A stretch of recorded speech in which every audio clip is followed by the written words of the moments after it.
And I think that's why you're one of the best YouTubers, because you're showing people how to apply the move and what to do when they do this and where this went wrong and broke down. And that is really rare in jiu-jitsu because no one wants to show that. No one wants to show their footage in case they get swept or whatever. And you're showing in your videos why you got swept, how you can fix it, how you result, how you switch between two. That's really rare. And I love that you're letting us learn by watching you learn as you go along. But some say 2 days, 3 days, not enough for jiu-jitsu. Some say you need a day's like additional training and strength conditioning. I'm a big fan of some extra strength stuff. I've had Josh Settlage on. Don't know if you know who him, but he's a big component on strength and conditioning. In addition to this, Kieran Leferi that we talked about. I'm sure I'm butchering his surname. How do we structure a good training week? I mean, I'm 40 now. Does it change for the younger pups, or do we still think 2 days jiu-jitsu is enough? 3 days? Should we be splitting up a one session strength conditioning? What's your sort of take on a good training week for a jiu-jitsu hobbyist athlete, however you want to call them?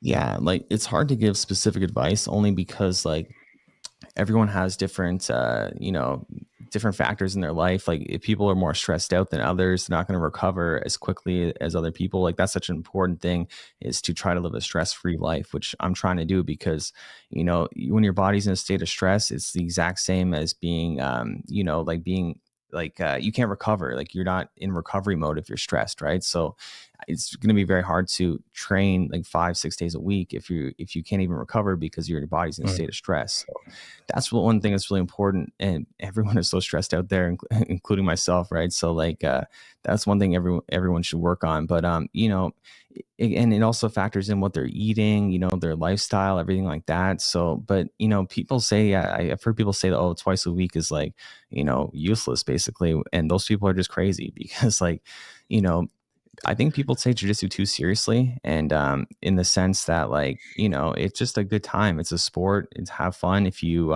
do twice a week, are you going to be as good as someone that trains 4 times a week? Like probably not. But are you still going to be good and enjoy what you're doing?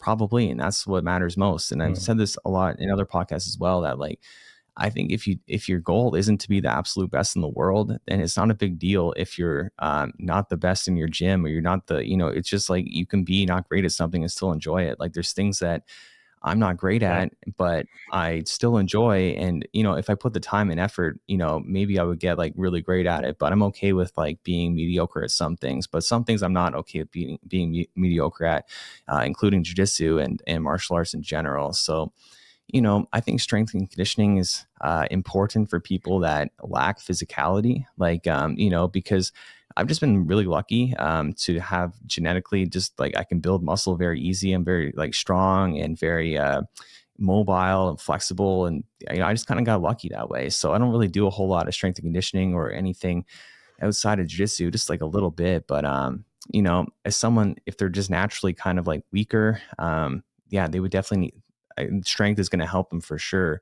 And just building a strong body, because that's also like going to help you prevent injury, right? Like I never get injured because not only because I have like a strong body, but also because I understand how to be aware of, what's dangerous and what's not. So I always keep myself out of danger. So a lot of times people, they maybe think that jiu-jitsu is like a dangerous sport and whatnot, but it's only as dangerous as people make it, so you can definitely minimize risk of injury, and you can excel in jiu-jitsu faster if you prioritize that, right? So yeah.